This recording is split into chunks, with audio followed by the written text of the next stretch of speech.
The first day of school after winter break had always been a common occurrence at Sophia's house. The usual chaos. Half-packed backpacks, rushed breakfasts, promises that this term I'll actually study from the beginning. Nothing out of the ordinary. But that year, something was different. Not because of the freshly ironed uniform or the new books. What changed was the way Lucia came down the stairs that morning. There was something about her body that didn't quite fit. It wasn't just that she was thinner, though she was, but the way her shoulders slumped under the invisible weight of something Sophia still couldn't name. Lucia walked with a silent stiffness, her clothes hanging barely from her body, as if she'd lost more than just weight during recess. Sophia watched her without saying anything.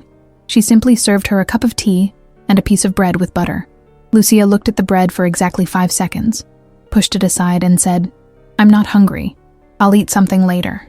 Sophia wanted to insist, to tell her that she was growing, that she couldn't leave without eating. But there was something in her daughter's gaze that stopped her. It wasn't rebellion. It was a mixture of distance and fragility, as if any wrong word could break her. Lucia left the house in silence. The sound of the door closing echoed louder than usual. It was a few hours later when Sophia's world took its first turn. She received a message through the school's mother's group chat, a group photo of the girls in her class, in their immaculate uniforms, smiling in the playground. And there, in the center, Lucia, thinner, paler, more detached. Next to the image, someone had written, "Lucia looks lovely. You can tell she's lost a few pounds. It suits her." Sophia felt a twinge in her chest. She didn't reply to the message. She just put her phone in her bag and forced herself to continue with her routine. Later, while picking up her daughter, she heard what no mother should ever hear. Lucia got into the car with a smile that seemed forced. "How did it go?" Sophia asked, trying to sound casual. "Good," Lucia replied, looking out the window. "My biology teacher told me I'm unrecognizable, that it's obvious I'm taking care of myself." Sophia frowned. "Taking care of you?" "Yes, you know, that I lost weight, that I look healthier." The word hit like a slap in the face. Healthy. Sophia didn't respond immediately. She just stared at her daughter. The gaunt face, the pale cheeks, the dry lips. Healthy was the last thing that image conveyed to her. "And are you feeling okay?" he finally asked. Lucia grimaced. "Of course, Mom. I've never felt better." That night, Sophia couldn't sleep. She got up several times, walked silently around the house, and stopped in front of her daughter's bedroom door. She didn't dare go in, but she stayed there, listening. On the other side, everything was silent. A perfect silence. A silence that hurt. The next morning, while preparing breakfast, Sophia decided to make Lucia's favorite toast, with raspberry jam. She placed it on a white plate, as always. She waited. Lucia went downstairs.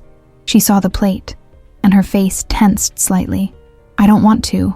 I'll be late." "You have time," Sophia insisted, sitting down opposite her. "Just one."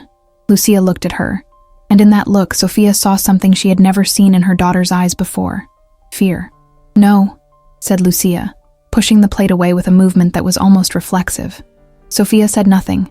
She just watched as Lucia put on her backpack and left through the door without looking back. That day, the school principal sent out a newsletter. Within the usual content, there was a special mention. "This term, we are highlighting students who have demonstrated a commitment to their physical well-being. Lucia Gutierrez has been recognized for her physical improvement and healthy attitude. Congratulations." Sophia felt the ground opening up beneath her feet. He stared at the screen for minutes, unable to react. And then he understood. It wasn't just a fad or a teenage dieting phase. It wasn't a phase. Lucia was being congratulated for dying in silence.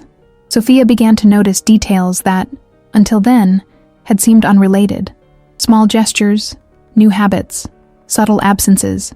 Like loose pieces of a puzzle, they began to fit together into a terrifying picture she refused to acknowledge. The changes were there. They always had been. She simply hadn't seen them, or hadn't wanted to see them. The first sign was the mirror. Lucia spent more time in front of him, but not to put on makeup or try on clothes, like before. She stood motionless, her eyes fixed on her reflection. Sometimes she lifted her shirt and touched her abdomen with a critical expression.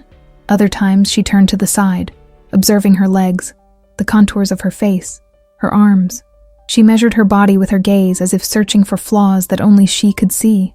Sophia watched her one afternoon from the half-open door.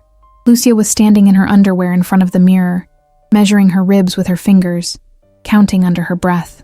Then she sat on the bed and wrote something in a notebook she always kept under her pillow. When she left, Sophia crept in, lifted the pillow, and there it was, the notebook, filled with short, sharp phrases. I overate today. I don't deserve dinner. Liquids only tomorrow. I mustn't fail. Sophia's heart sank. She felt an urge to scream, to confront her, to snatch the notebook from her hands. But she didn't, because something in her instinct told her it wasn't the right time yet, that if she acted abruptly, Lucia would close all the doors, and she needed at least one to remain ajar. A few days later, the endless baths began. After every meal, Lucia would rush to the bathroom. She'd lock the door and take more than 20 minutes to come out. At first, Sophia thought it was a coincidence. Then, that it was stress. But one afternoon, as she walked down the hall, she heard the tap running continuously. She went closer, put her ear to the door, and heard the dry sound of gagging. He felt something inside his chest shatter into 1,000 pieces. He didn't say anything that time. But that night, Lucia didn't eat dinner, and Sophia couldn't swallow a single bite either. He began to follow her with his eyes every moment of the day. He watched how she cut her food into tiny pieces, how she pretended to eat but left strategically scattered bits to make it seem like she had tasted it. He noticed that her hands were constantly cold, that her lips frequently turned pale, that her energy vanished by mid-afternoon. Lucia had stopped singing in the shower. She had stopped telling him stories from school. She no longer laughed like she used to. Her eyes had a strange gleam, a mixture of control and exhaustion, an artificial intensity that masked a deep weariness. Sophia tried to talk to her one night. You seem different, daughter. Lucia was lying on her bed, on her back. I'm fine, he replied, without turning around. Are you sure? Yes, I'm just tired. Did you eat anything today? Yes, at school. Sophia felt that each answer was a wall rising between them. I didn't know whether to believe her. I didn't know how to confront her without scaring her. I didn't know if she was exaggerating, or if it was already too late. The anxiety grew when she found the scale hidden under the bed. It was old, covered in dust, but showed signs of recent use. She left it where it was, untouched. Then she searched the bathroom wastebasket. She discovered laxative wrappers, green tea tablets, caffeine pills, all bought in secret, all indicating that Lucia's battle wasn't with food. It was with herself. One afternoon, while doing laundry, Sophia found a stained t-shirt. At first she thought it was ink, but when she brought it closer, the metallic smell betrayed its source. Blood. Not much, but enough to set off alarm bells.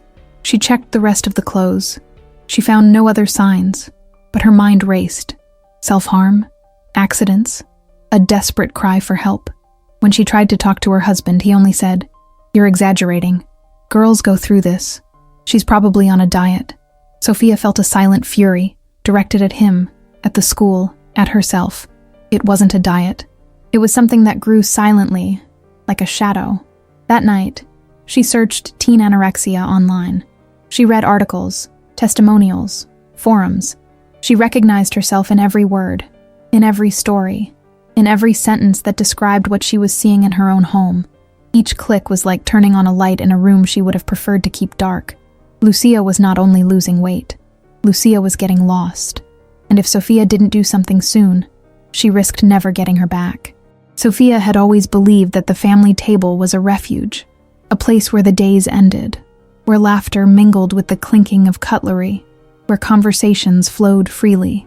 But for weeks now, that space had transformed into a field of tension. Every meal was a silent war, an impossible negotiation, a choreography of evasion and vigilance. Lucia sat down at the table. Yes, but her body seemed absent. She kept her back straight, her arms crossed, or her fork barely resting between her fingers. She looked at the food as if it were an enemy, a threat, a test she had to overcome without letting anyone notice. Sophia tried not to pressure her. She followed the recommendations she had read. No comments about portion sizes, no use of her body as a topic of conversation, no praise or criticism of her appearance. But it was all a fine line between supporting and smothering her, because, in the end, it was her daughter who was falling apart before her eyes. Are you going to eat some rice? The father asked one night, without malice. Lucia looked up. Her eyes hardened. "I already ate this afternoon," he said, pushing the plate away. "But you haven't touched anything since you arrived," Sophia interjected gently. "I'm not hungry. Is that forbidden?" The tone was curt, but what hurt the most was the coldness. That wasn't his daughter. At least not the Lucia who used to laugh at her father's bad jokes, or the one who asked for seconds on Sundays, or the one who helped set the table with songs on her lips. That Lucia was gone, and in her place was a fragile, irritable girl, obsessed with control. Sophia began to notice patterns. Lucia served tiny portions. She arranged the food on the plate with millimeter precision. She cut everything into minuscule pieces, ate slowly, chewing without swallowing for long seconds. Sometimes, she pretended to sneeze to bring a napkin to her mouth and spit out what she didn't want to eat. Other times, she would simply lower her head, stir the food without touching anything, and when no one was looking, or she thought no one was, she would slide some of the food to the edge of the plate, as if it would disappear that way. Sophia tried to act cautiously. She attempted to introduce small changes, preparing meals with high nutritional value, but in neutral presentations, changing the language used at the table, eliminating the word diet from all conversations. But nothing seemed to be enough. One afternoon, while cleaning, she found a small bag hidden in the bathroom wastebasket. Inside were food scraps, whole bites wrapped in paper, bread, rice, some chicken, leftovers from dinners that never reached Lucia's stomach. Sophia froze. Her hands trembled. She felt nauseous, not because of the contents, but because of what it meant. Lucia was pretending to eat, and she was willing to hide it. That day, he decided to confront him. "Are you hiding the food?" he asked bluntly after dinner. Lucia looked at her as if she didn't understand the language. "That? I found a bag in the bathroom, with your food in it. I'm not going to lie. I was scared. It wasn't mine. Lucia, it wasn't mine." Her voice rose. "What? Are you spying on me now? Are you checking the bathroom?" Sophia tried to remain calm. "I'm looking out for you. I'm worried. You can't go on like this." Lucia stood up abruptly. "Continue how? By not eating rice? By not swallowing everything they give me like a pig?" The words were like knives. Sophia felt all the effort of weeks unravel in seconds. "That's not why," she said softly. "It's because you're hurting yourself." Lucia looked at her with reddened eyes, but she didn't cry. She turned away, went upstairs, and slammed her bedroom door so hard it echoed off the walls. That night, Sophia stayed in the kitchen, her daughter's plate still untouched on the table. The food was already cold, the silence, icy, and the emptiness, unbearable. The following days were harder. Lucia began to avoid meals. She would stay at school claiming she had work or homework. When she did eat, she did it with her back to everyone, in her room where no one could see her. Sometimes she would go the whole day with just an apple or a cup of tea. Sophia began to notice obvious physical changes. Lucia's skin was becoming drier, her nails brittle, her lips chapped. She had bruises on her legs for no apparent reason. She was losing hair. And although she insisted that everything was fine, it became clearer every day that something inside her was fading. But the most terrifying thing wasn't the weight loss. It was the loss of joy. Lucia no longer listened to music. She no longer talked about books.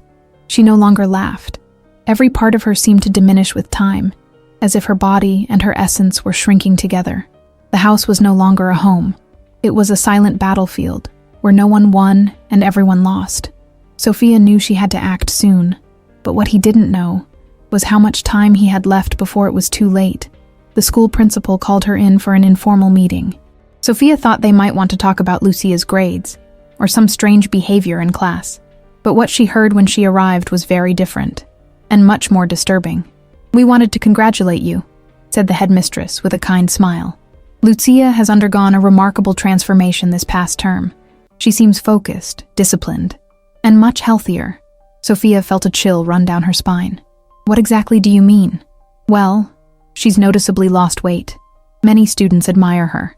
Even some teachers have commented on how good she looks. We thought it was important to highlight this. We're thinking of inviting her to give a talk on self-care and healthy habits." Sophia remained silent. She looked at the woman in front of her, and then at the professor accompanying her, nodding her head in ignorance. They had turned their daughter's decline into an example. They had mistaken self-destruction for success. "Lucia is sick," Sophia finally said bluntly. "She has an eating disorder. She's fighting for her life." The director's smile disappeared in an instant. "Oh, we didn't know. It really didn't seem... Didn't she look like it?" Sophia felt anger building. What is a girl on the verge of collapse supposed to look like? Skin and bones? Dark circles under her eyes? Fainting spells? The professor intervened, looking uncomfortable. "We just wanted to acknowledge their commitment. Many teenagers today, Lucia isn't committed. She's trapped in an internal hell," Sophia interrupted. "And you rewarded her for it." There was anger in her voice, but also a deep, heartbreaking pain, one that only a mother can feel who has watched her daughter waste away in front of everyone, without anyone noticing. "I'm so sorry for what happened," the director finally said. "It wasn't our intention." Sophia got up. Intention is not what counts when we're talking about lives. Days later, Lucia came home from school with a folded piece of paper in her jacket pocket. She left it on the table without much interest. Sophia, upon opening it, discovered a colorful pamphlet with the title, "Healthy Challenge, 21 Days to a Better You." Instructions, calorie counting, tips to avoid cravings, a list of forbidden foods, and a section to record daily weight. Sophia froze. Lucia had been exposed once again to a narrative that disguised control and obsession as virtue. When he asked her if she had followed the challenge, Lucia shrugged. "Everyone in the class is doing it. And you?" Lucia lowered her gaze. "I started months ago, Mom. They're just starting to play." The phrase hung in the air, cruel and clear. In the classroom, Lucia was applauded for her fit figure. Her classmates asked her for tips, routines, and advice. One teacher even commented that she looked like a model. No one asked how she felt. No one noticed her cold hands, her chapped lips, or her constant fatigue. The school system celebrated appearances. It didn't see the suffering. Lucia was a girl who was dying in front of everyone and received praise for every step towards the abyss. Fed up, Sophia requested a general meeting with the teachers. She brought medical reports, psychologist testimonials, and images from awareness campaigns. Some teachers were receptive, others merely nodded out of obligation. The principal requested a review of the school curriculum related to health and the body, but none of that brought his daughter back. One afternoon, at home, Lucia arrived crying. "A girl called me a hypocrite. She says I don't eat, but I still participate in the healthy challenge." Sophia hugged her. She felt her tremble like a dry leaf. And she knew that Lucia no longer knew where the line was between truth and lies, between caring and punishing, between what she should feel and what she really felt. Because while the school rewarded willpower, Lucia was destroying herself to achieve validation from a blind system, and that was killing her. It was a Thursday night when Sophia saw her daughter break down for the first time. Not with screams, not with fights, not with hurtful words, but in silence. A silence so profound, so heartbreaking, that it seemed to fill the entire house like a thick fog. Lucia had spent the day in a strange mood, distant, restless, almost irritable. She had come home from school without saying a word, left her backpack lying in a corner, and gone up to her room without dinner. Sophia tried not to pressure her. She had already learned that every comment could be a spark in a minefield, but the unease hung in the air like electricity before a storm. At midnight, Sophia got up to get a drink of water. As she walked down the dark hallway, she heard a very faint sound coming from Lucia's room. A sob, perhaps, or a stifled sigh. Sophia stopped. Her heart pounded in her chest. She moved forward silently, driven by an instinct she couldn't ignore. Lucia's bedroom door was ajar, just a few centimeters, enough for Sophia to peek in without being seen, and what she saw left her speechless. Lucia sat on the floor in front of the mirror, her legs drawn up to her chest. The lamplight was dim, yellowish, almost sad. It illuminated only part of her face, leaving the other in shadow, as if there were two Lucias sitting there, the girl she once was, and the one she remained now. She had the handheld mirror resting on her knees. She held it with both hands, trembling. She brought it closer to her face, then moved it away. She tilted it to the right, then to the left, as if searching for a bearable version of herself. "Why do I look like this?" Lucia whispered, unaware that she was speaking out loud. Her voice was broken. It was the voice of a girl lost in a labyrinth she hadn't chosen. Sophia held her breath. Her first impulse was to go in, hug her, tell her she was beautiful, that there was nothing wrong with her body. But she knew, with all her heart, that saying that was useless.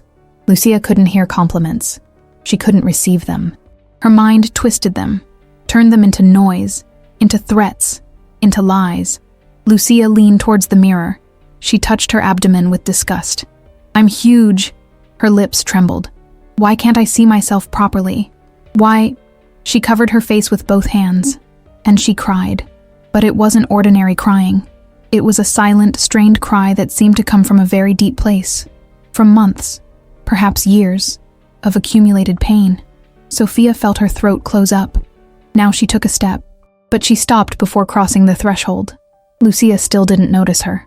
"I'm going to be better tomorrow," Lucia said between sobs. "I'm going to eat less. I don't want to see myself like this anymore. I don't want to." Sophia brought a hand to her mouth to stifle a scream, because now she understood. Lucia wasn't fighting against her body. She was fighting against her mind, against an inner voice that was destroying her, punishing her, humiliating her. And that voice, the same one the school had applauded, was becoming her executioner. Lucia dropped the mirror. The thud was soft, but enough to start the girl. She looked up, saw her distorted reflection on the floor, and began to tremble. I can't take it anymore." Sophia couldn't stand it any longer. She opened the door and walked in without thinking. Lucia turned around abruptly, as if she'd been caught committing a crime. "Mom!" Her eyes widened. "Don't come in. Please. Don't look at me." She tried to cover herself, to make herself small, to disappear into the ground. Sophia knelt before her, with slow movements, as if approaching a wounded animal. "Lucia," he whispered. "I'm here. You don't have to hide." Lucia shook her head. "I'm ugly. I'm huge. That's why I can't eat. I don't want to be like this." Every word was a direct blow to Sophia's chest. "My love, you are none of that. It's your mind talking to you. It's that voice that's deceiving you." Lucia began to cry harder, but she wouldn't let anyone hug her. She pulled away. She needed distance. She needed control. Sophia had sensed that too. Forcing contact could worsen the situation, so he just extended his hand and left it there, available. Lucia gazed at her for what seemed like an eternity, until finally, slowly, she let her fingers touch her mother's. It was minimal contact, delicate, fragile, but it was a contact. "Help me," Lucia whispered, her eyes filled with despair. "I don't want to feel this." Sophia felt tears streaming down her face. She didn't try to stop them. "I'm going to help you, I swear." It wasn't a poetic oath. It was a pact, the most important of his life.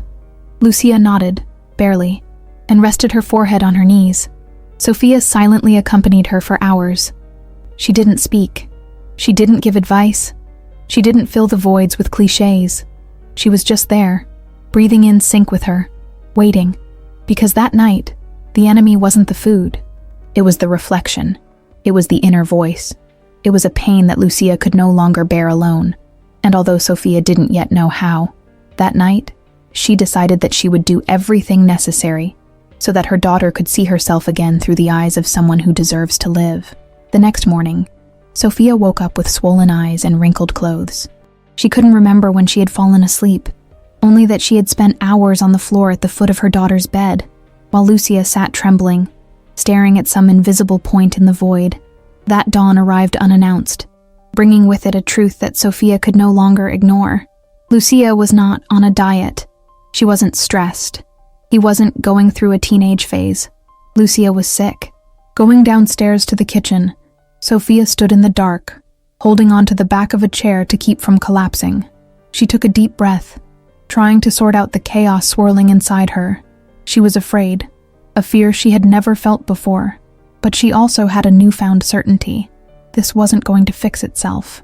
That same day, Sophia picked up the phone and made an appointment with the pediatrician. She didn't make excuses. She didn't sugarcoat anything. She used the word that pained her so much to say, but that she knew she had to say. "I think my daughter has an eating disorder." The secretary remained silent for a few seconds, as if the word had been suspended in the air. "Eating disorder. Okay. We referred her urgently to the doctor who specializes in adolescents, she replied. She has to come in today. Sophia hung up and felt a strange mix of relief and panic. It was real. Now it was real. Lucia came down to breakfast looking pale, with dark circles under her eyes and her hair pulled back awkwardly. She walked as if her feet were heavy. She sat down, picked up a glass of water, and held it in her hands as if she were cold. "You have an appointment with the doctor," said Sophia in a soft voice. Lucia looked at her, and in that look there was a silent question that had been floating between them for weeks. "Because, am I sick?" Lucia asked, almost in a whisper. Sophia swallowed. She felt a burning lump in her throat. "We need to understand what's happening," she replied. "You're not alone, but we do need help." Lucia looked away. She lowered the glass. Her shoulders trembled slightly. It was that small tremor that confirmed everything. Lucia was exhausted from fighting something she couldn't explain. "I don't want to go," he murmured. "I know," Sophia replied, approaching. "But we're going together." Lucia said nothing more. In the doctor's office, the doctor was young, with a serene gaze and a soft voice, a stark contrast to the storm that Sophia carried within. Lucia sat opposite her, her hands clasped between her legs. "What's worrying you?" the doctor asked, in a tone that didn't demand an immediate answer. Lucia lowered her head. "Nothing," he murmured. "Sometimes," the doctor replied, saying, "nothing means everything. Would you like to try again?" There was a long, almost awkward silence. "I look bad," Lucia finally said. "I don't like how I am." "How long have you felt that way?" Lucia fidgeted with her fingers. Her breathing became faster. "I don't know. For months." The doctor nodded. "And have you changed your eating habits?" Lucia hesitated. She looked at her mother, then at the floor. "Sometimes I can't eat," she finally admitted. "I'm scared." Sophia's heart clenched tightly. "Afraid of what, Lucia?" Lucia bit her lips, holding back tears. "To look worse, to gain weight, to fail." The doctor took a note. Not hastily, not alarmed, calmly, but her eyes said something entirely different. Urgency. "Lucia," he said gently, "what you're describing isn't your fault, nor is it a choice. It's a disorder. A disorder that tricks your mind, and your body too." Sophia felt as if the air had been taken from her. The word was there, raw, gigantic, undeniable. Lucia shifted in her chair. "I'm sick?" The doctor did not hesitate. "Yes, darling, but we can help you." Lucia covered her face with her hands. She didn't cry. She didn't scream. She didn't move. She just stood there, motionless, as if that truth had frozen her. Sophia felt an urge to hug her, but the doctor silenced her with a gentle look. It was best to give her space. "It's not your fault, Lucia," the doctor repeated. "Your mind is fighting with you, but we can work together so that it doesn't defeat you." Lucia lowered her hands slowly. "I'm tired," she admitted. "I don't want to feel this anymore." The doctor smiled sadly. "That's the first step." In the car on the way home, Lucia stared out the window without blinking. The sun shone down on the buildings, illuminating the streets where other teenagers laughed, walked, and lived without the burden she carried. Sophia watched her with a heavy heart. After several minutes of silence, Lucia spoke. "Mom, do you think I'm broken?" Sophia braked gently, parked on the side of the road, and turned towards her. "You're not broken, my love," she said, her voice trembling. "You're wounded, and wounds need treatment. They need support. They need healing, but not alone. With me, with your doctor, with whoever it takes." Lucia took a deep breath. The tears finally appeared, not as an explosive outburst, but as a trail that silently trickled down her cheek. "I'm afraid." Sophia took his hand. "Me too, but we're going to walk together, even if it hurts, even if it's difficult."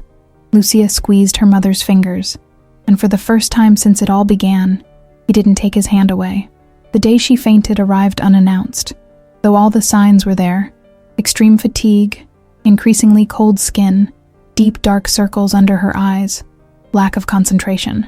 Sophia had been fearing for weeks that something serious would happen, but even so, when the phone rang mid-morning, her heart wasn't ready. He responded with a racing pulse. "Mrs. Gutierrez?" was the agitated voice of the physical education teacher.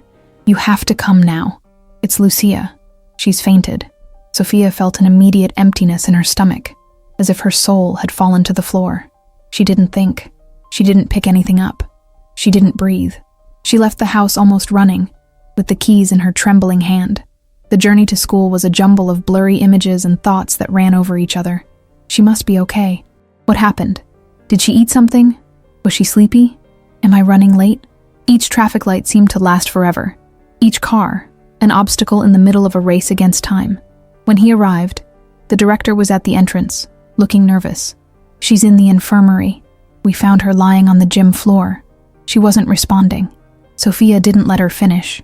She walked, almost ran toward the infirmary.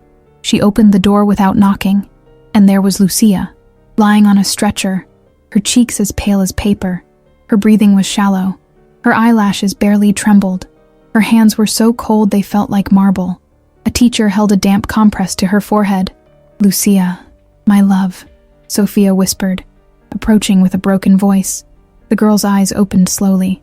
They didn't seem to focus on anything, as if the light hurt her. "Mom," he murmured, almost inaudibly. The physical education teacher approached. She fainted in the middle of class. We were jogging gently. She hadn't exerted herself. Sophia looked at him with a mixture of pain and anger. "My daughter can't trot," she said, her voice strained. Not gently, not at all. The professor lowered his gaze. The nurse intervened. "She's very weak. Her blood pressure is dangerously low. You have to take her to the hospital." Sophia nodded, holding back tears. She took Lucia's hand, feeling the bones protrude beneath the skin. "Did you eat anything today?" he asked gently. Lucia closed her eyes. Her silence was a brutal response. "I'm going to take you with me, okay?" Sophia whispered. Lucia barely nodded. The drive to the hospital was a mixture of silent weeping and paralyzing fear. Sophia drove with one hand on the wheel and the other holding her daughter's fingers. She could feel the sickly lightness of her body, the constant trembling, the fragility that seemed to pierce even her skin. At the hospital, the doctors moved quickly. They took her blood pressure, her glucose levels, her heart rate. Each number seemed to worsen the expression on her face. One of them spoke firmly. "Your daughter is severely malnourished. Her body is going into extreme survival mode." The fainting spell was a reaction to the lack of energy, but also a warning. This could get worse very quickly. Sophia felt the world blur around her. "Is he going to recover?" she asked, her voice trembling.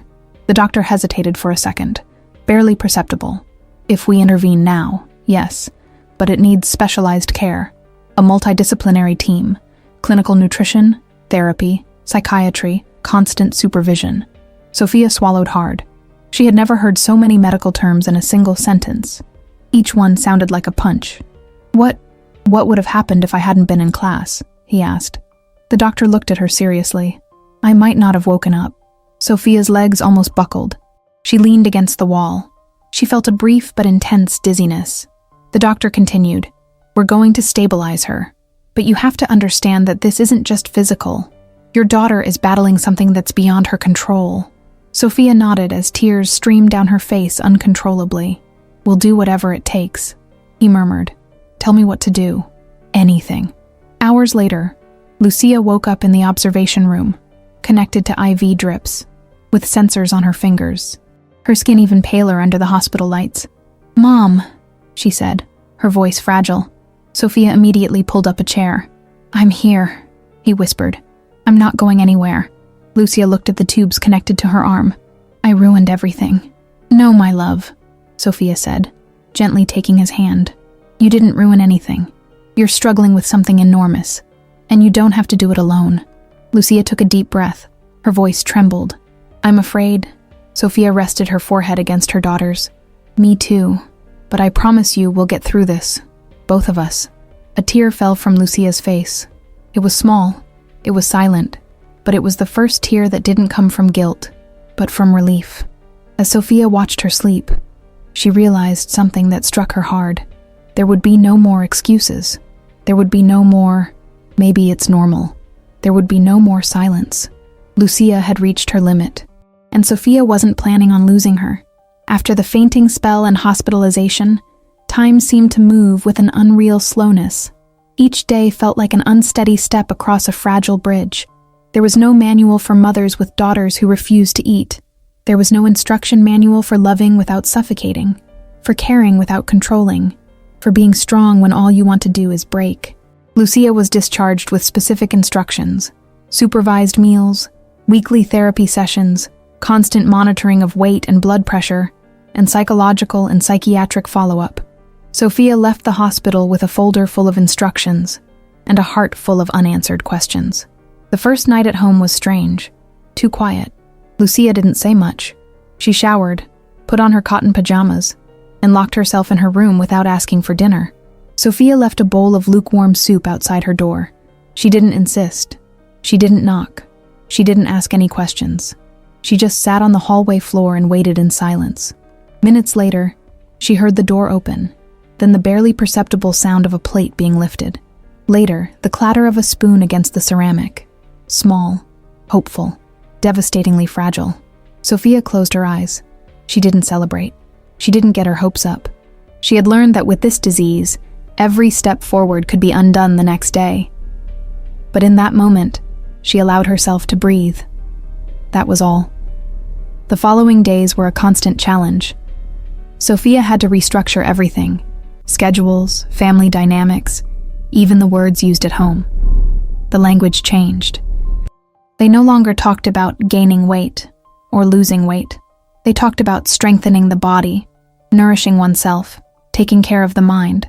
Every meal was a rehearsal. Lucia sat with her head down, as if she were in court. Sometimes she ate in silence. Other times she cried at the first bite. There were days when she would get up from her seat and run to the bathroom, not to vomit, but to lock herself in and cry.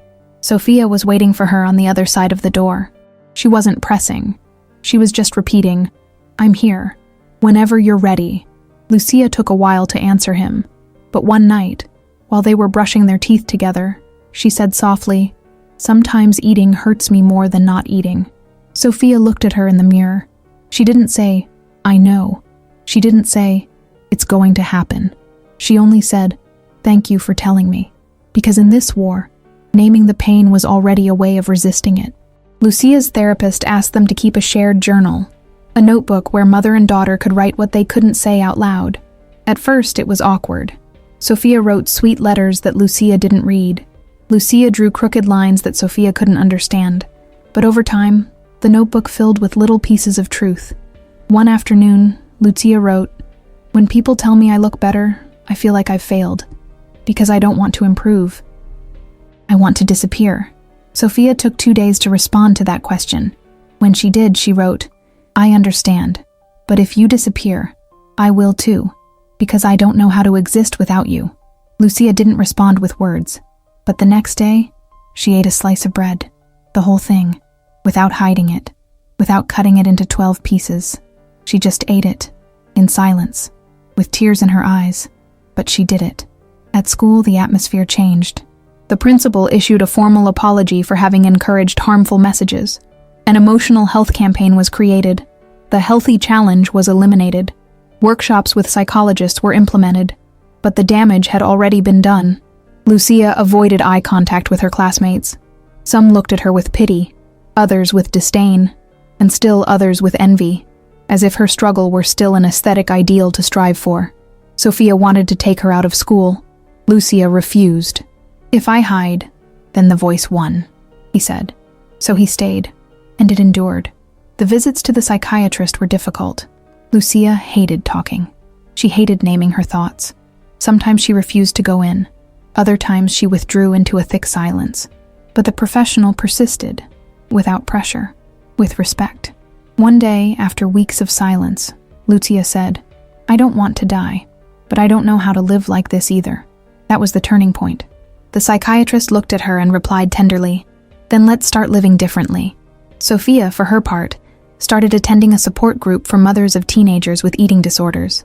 At first, she felt guilty for speaking out, for sharing her story, but later, she understood that she needed support, that she couldn't carry the fear alone. There she heard other stories, other Lucias, other parents who had also mistaken praise for warning signs. There were also mothers who didn't arrive in time, and that idea haunted her like a shadow, because if Lucia hadn't fainted that day, perhaps I wouldn't be writing this diary. Perhaps he wouldn't be in recovery. Perhaps he wouldn't be here anymore. One afternoon, while they were collecting the clean clothes, Lucia said to him, "Thank you for staying." Sophia looked at her, holding back tears. "Always." Lucia smiled, a small smile, real, painful, but alive. And at that moment, Sophia understood that there was no happy ending. There was a constant battle, a winding road, a process that could last for years, but there was also a beginning, and they were walking it together. The first time Sophia realized that the entire system was failing, not just the school, not just the teachers, not just her classmates, was when she received an email from the school requesting permission for Lucia to participate in an internal campaign entitled, "Your Best Version Starts Today." Topics: healthy habits, discipline, willpower. Lucia was still fragile, attending classes only a few days a week, eating barely enough, fighting against her reflection every morning. And yet, they wanted to use her as an example. Sophia deleted the email without replying, but the resentment remained in her chest like a thorn that kept digging in. The following week, a mother approached her in the school parking lot. She smiled kindly. "Your daughter is amazing. I wish mine had that same discipline," she said as she opened her car. Sophia stared at her, speechless. She felt anger rising from her stomach to her throat. It wasn't directed at that woman in particular. It was directed at the society that had normalized suffering, that saw hunger as a virtue, that celebrated fragility in adolescent bodies. "My daughter almost died," Sophia replied, with a cold calm that surprised even her. The woman froze, the smile crumbling from her face. "What?" I thought. "It looked so thin," Sophia finished. "Yes, that's what everyone thought, and that's why no one saw that she was sick." The woman didn't answer. She lowered her gaze and left. But the thorn was still there. During a general meeting with teachers, Sophia decided to speak, not with anger, not with shouting, with the clarity that comes from having seen death too close. "My daughter is not an example of achieved goal," she said, standing before teachers who looked at her uncomfortably. "She is not a success story. She is not an inspiration. My daughter is battling an illness that you have mistaken for willpower." Some teachers lowered their gaze. Others frowned, as if being addressed were an offense. "Do you know what word you used when she started not eating?" Sophia continued. "Healthy. Do you know what concept you reinforced when she lost so much weight she was practically collapsing in her own classroom? Self-care. Do you know what you did when she hid food in napkins? You congratulated her. You congratulated her." He took a deep breath. "My daughter doesn't need applause. She needs help. She needs understanding.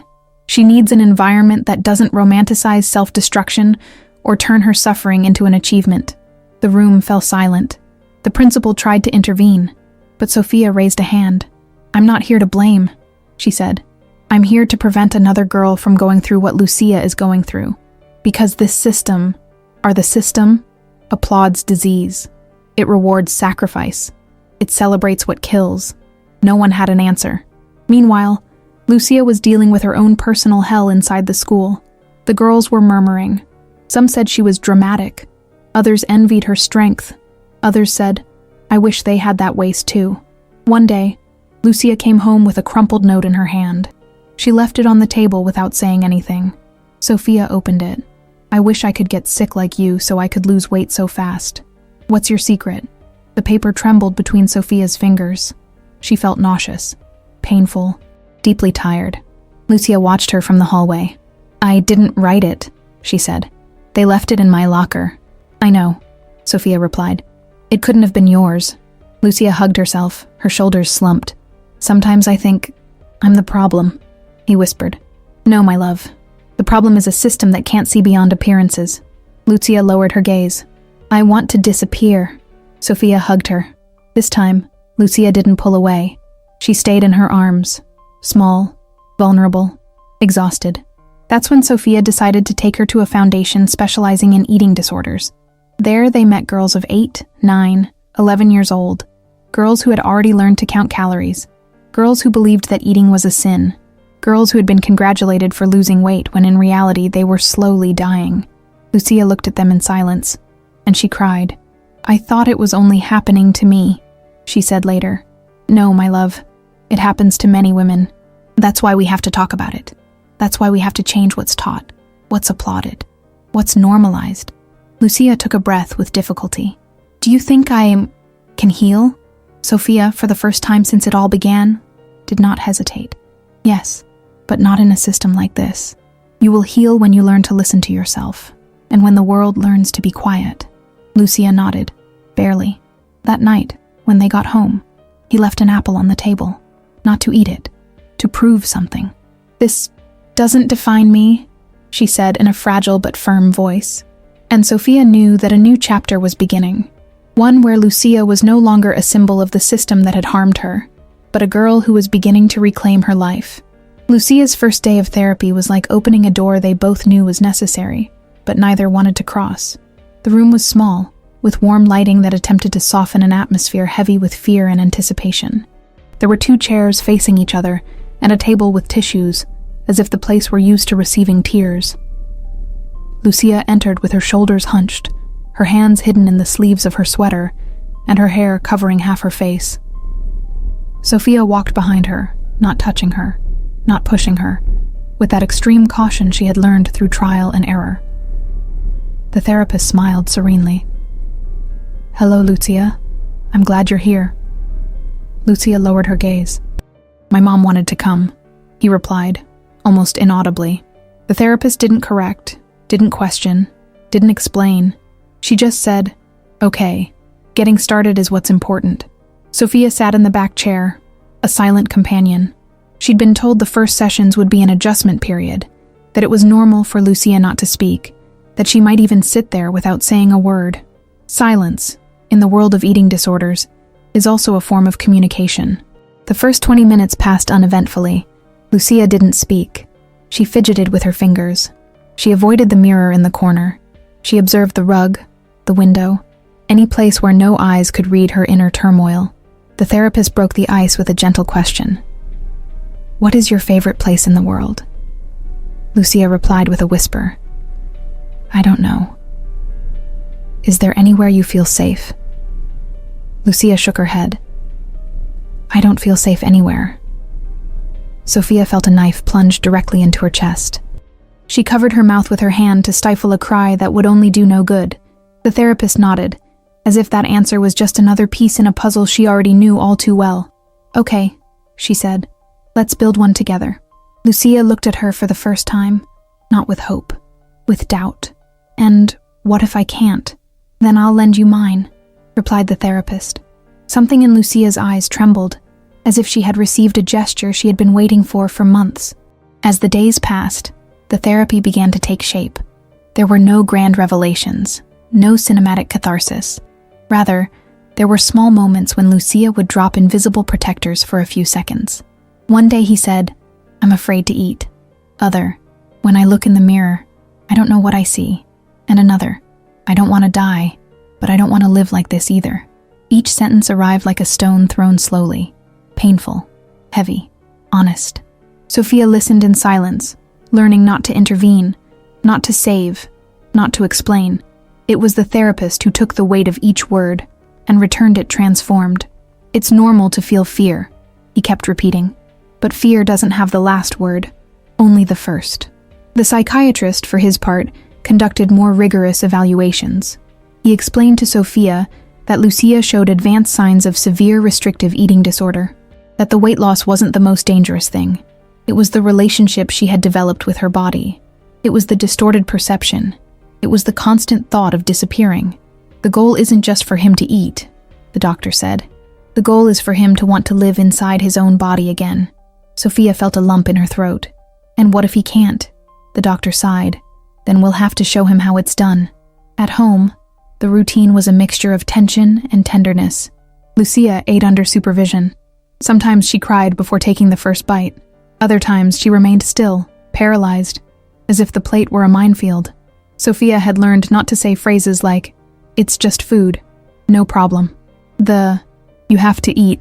I knew those words were like gasoline on a fire. She decided to use others. "Breathe with me. You are not alone. You're safe." Lucia didn't always respond. Sometimes she just trembled. Sometimes she pushed the plate away. Sometimes she threw the food down in despair.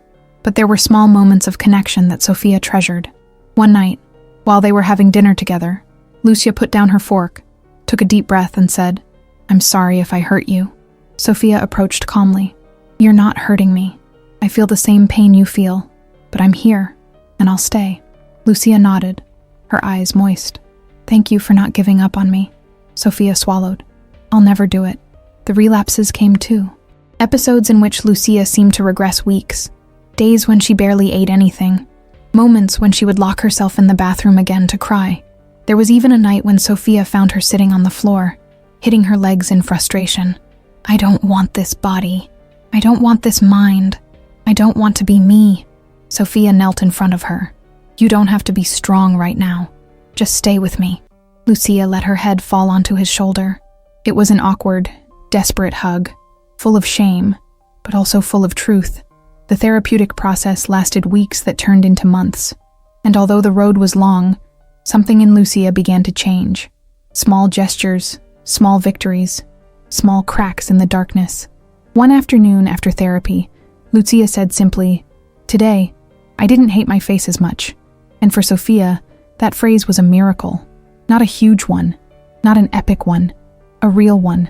The long journey had begun, without guarantees, without maps, without certainties. But this time, Lucia wasn't walking alone. Months had passed since the fainting spell. Months of weekly appointments, of silent crises, of small, almost imperceptible victories. Months of tears, of shared fears, of difficult words that had finally found space to exist. Recovery was a slow, uneven road, full of unexpected twists and turns. But it was a road.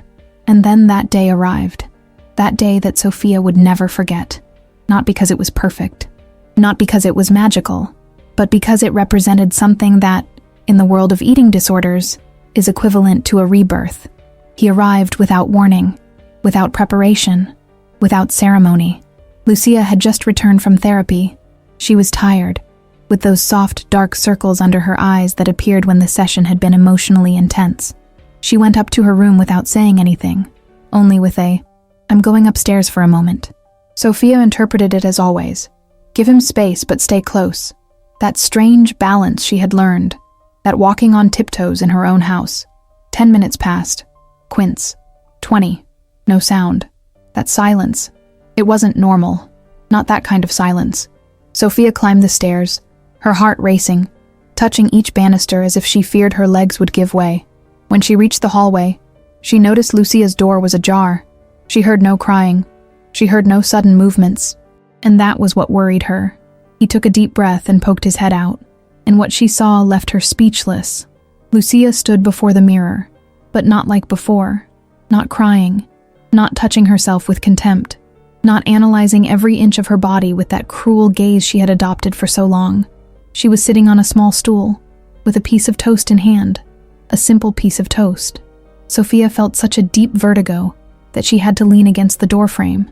Lucia looked up. Their eyes met. There was an eternity in which they both seemed frozen. It felt like a fragile moment, as if any word could shatter it. "Can I stay here?" Sophia asked softly. Lucia hesitated. She looked at the toast. She looked at the mirror. She looked at the floor. And then he nodded. Sophia entered slowly, careful not to disturb the peace of the moment. She sat on the bed, at a respectful distance, without pressing in, without intruding. Lucia took a deep breath. She held the toast between her fingers, as if it were a strange object that she needed to tame. "I don't know if I can," she said, her voice trembling. "You don't have to be able to," Sophia replied gently. "Just try to be here, with me, with your body, with that little piece of bread, without fighting. Just be." Lucia looked in the mirror again. Her reflection showed an image she still found difficult to accept, but she didn't look away. She held it. And that, for Sophia, was already an act of indescribable courage. "I'm afraid to watch myself eat," Lucia confessed. "I know," Sophia whispered, "because I feel that, if I do it, everything changes." "What changes?" Lucia swallowed. "The way I talk to myself." Sophia felt her chest tighten. "And how do you talk to yourself now?" Lucia closed her eyes. "I say horrible things to myself." "So?" said Sophia, in a soft voice that seemed to come from the soul. "Today, we're just going to try not to be so horrible to you." Lucia opened her eyes. She lifted the toast. He brought it close to his lips. Sophia held her breath. She didn't want to sound excited, anxious, or celebratory. She didn't want to convey that this moment was huge, even though it was, because in this process, positive pressure could also become a burden. Lucia took a bite, little, trembling, insecure. The crumb crunched softly, and then he swallowed. It wasn't a resounding victory. It wasn't a monumental achievement. Nobody applauded. Nobody cried. But in the mirror's reflection, next to her own face, appeared something that Lucia hadn't seen in a long time. A neutral expression. I don't hate. I do not despise. No disgust. No pain. Neutrality only. And for someone who had spent months hating every inch of his body, that was a miracle. Lucia took a deep breath. I didn't hate myself as much this time, she whispered. Sophia brought her hands to her mouth to stifle a broken breath. If she spoke then, she knew it would shatter the delicate emotional balance. So she only murmured, I'm here. Lucia took another bite, small, but quicker, and then another one, and another one, until the toast disappeared between her trembling fingers. When she finished, she rested her hands on her legs. She breathed as if she had just run a marathon. She looked at the mirror cautiously. I don't know if I can feel well, she said, but I don't feel that bad. Sophia closed her eyes. A tear fell silently down her cheek. That's more than enough, he whispered. Lucia lowered her gaze. Then she raised it to the mirror, for the second time that day. And he didn't look away. He did not flee. She didn't cry. It was not destroyed. That day, Lucia didn't love herself. Not yet. But he stopped hating himself for a few minutes. And for Sophia, for any mother who has seen this kind of hell up close, that was equivalent to seeing her daughter reborn. The recovery process was never linear. There were good days and bad days, moments of progress and painful setbacks. But little by little, the hell began to seem more bearable. Not because it disappeared, but because Lucia began to walk through it with her eyes open and holding the hand of those who never let go. Sophia no longer counted the grams she gained, but the smiles that appeared, however fleeting. She no longer clung to medical reports as a lifeline, but to the small signs. A shared joke, a spontaneous hug, an afternoon when Lucia went out in the sun without covering her body with unnecessary layers. She had learned to look beyond the body, because what she was healing was the soul. One afternoon, while they were washing the dishes, Lucia broke the silence with a question. Do you think I'll ever enjoy living? Sophia put the glass on the counter and dried her hands. I have no doubt, he replied, looking her in the eyes. Because you've already started. Lucia frowned, confused. When? When you decided to stay, Sophia said. When you decided to fight. When you took that first bite in front of the mirror. When you said, I'm scared, but you didn't leave. Lucia looked away, her eyes moist. I thought living was more happier. Sophia smiled tenderly. Living is also this. Crying, doubting, being afraid, falling. It's not about being happy all the time. It's about not giving up even when you're not. Lucia seemed to ponder those words for a moment. Then he nodded. The school also changed, little by little. Thanks to Sophia, who never stopped insisting, writing, meeting, and speaking out. Mandatory emotional health workshops were implemented. Campaigns focused on body image were eliminated. A counselor trained in eating disorders was hired. Comments about physical appearance were banned in classrooms, even among teachers. A teacher who had previously congratulated Lucia on looking thinner asked to speak with her. In the conversation, with a trembling voice, she said, I'm sorry I was part of what hurt you. I didn't see it. I didn't understand. I was wrong. Lucia didn't answer immediately. She looked at her, without anger, without superiority. Then she said, Thank you for telling me, but don't just tell me. Tell the other girls. They need it too. The teacher nodded, and she cried. Lucia began to write. At first, she wrote it in her diary. Then, in short texts, she printed and left in the group therapy room. Reflections, fragments, confessions. She wasn't looking to be read, just to get it out. One day, on one of those sheets, he wrote, Surviving isn't enough. I want to learn to live. To feel the wind without worrying if it messes up my hair. To eat without counting. To exist without asking permission. To look at myself without fear. To forgive myself. To stay. The therapist looked at her, her eyes shining. "Do you know that what you just wrote is healing?" Lucia didn't answer. She just smiled. At home, the conversations changed. Their conversations no longer revolved solely around food. They talked about movies, music, and books. They discussed the dreams Lucia had put on hold, like studying art or learning to play the piano. Sophia bought a new notebook and left it on her pillow. On the first page, he wrote, "This is not a diary of illness. It's a map back to yourself." Lucia hugged her that night, wordlessly.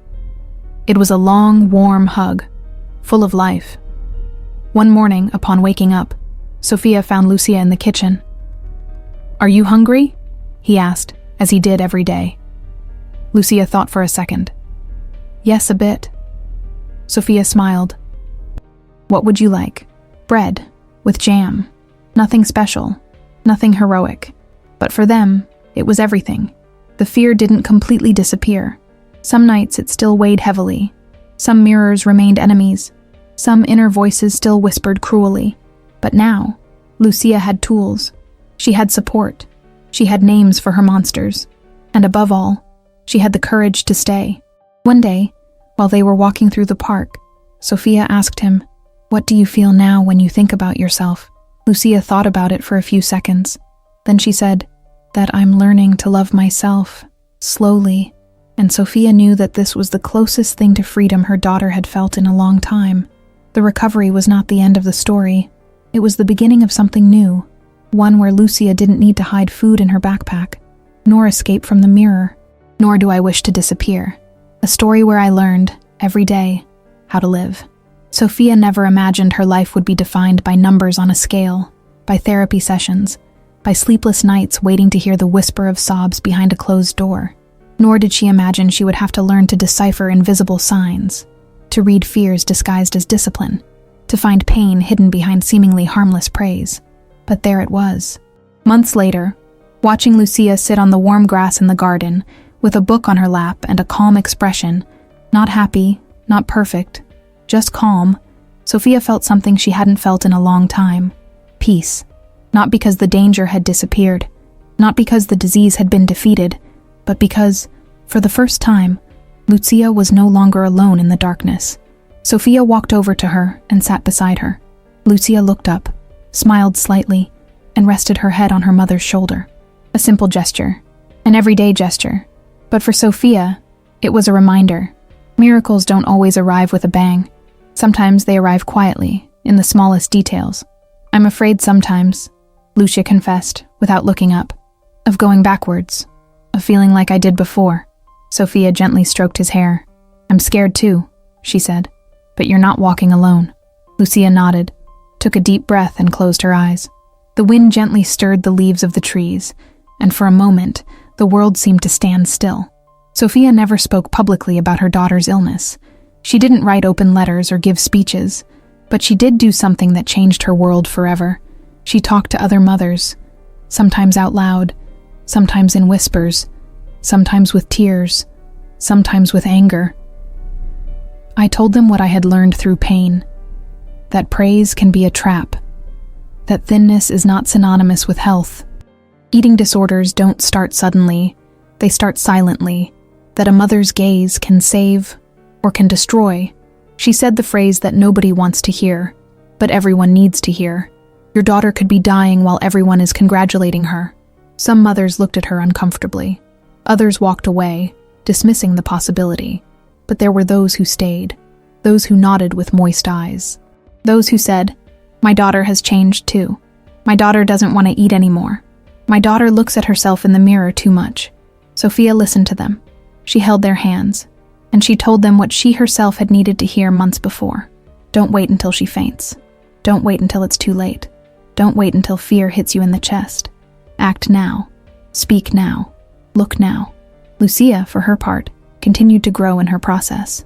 There were gray days, yes, but also days when she laughed sincerely, days when she ate without trembling, days when she looked in the mirror without crying. One day, while putting away clothes, Sophia found the old notebook where Lucia had written phrases as cruel as knives. She leafed through it cautiously, feeling the sting of the past. And then, on the last page, She found something new, something recent. A sentence written in shaky but firm handwriting. I'm learning to live, and I deserve to stay. Sophia closed the notebook, silent tears running down her cheeks. She never imagined she would read something like this. If this story reaches a mother, just one mother, Sophia hopes she understands this. Don't ignore the silences. Don't underestimate the changes. Don't normalize harmful praise. Don't assume that a thinner girl is a happier girl. Don't expect dramatic signs. Don't wait for the collapse. Eating disorders don't always scream. Sometimes they whisper. Sometimes they disguise themselves. Sometimes they hide behind a smile and a "I'm fine." Sometimes they are celebrated. But a mother, when she really looks, sees it. He's sorry. He knows it. If this story reaches a mother, Sophia wants her to understand that her intuition is a compass, that love isn't always enough, but it does open doors, and that a child's life can depend on a simple act. Ask without fear, listen without judging, accompany without letting go. Because sometimes, only sometimes, a bite of bread in front of the mirror can be the beginning of a whole life.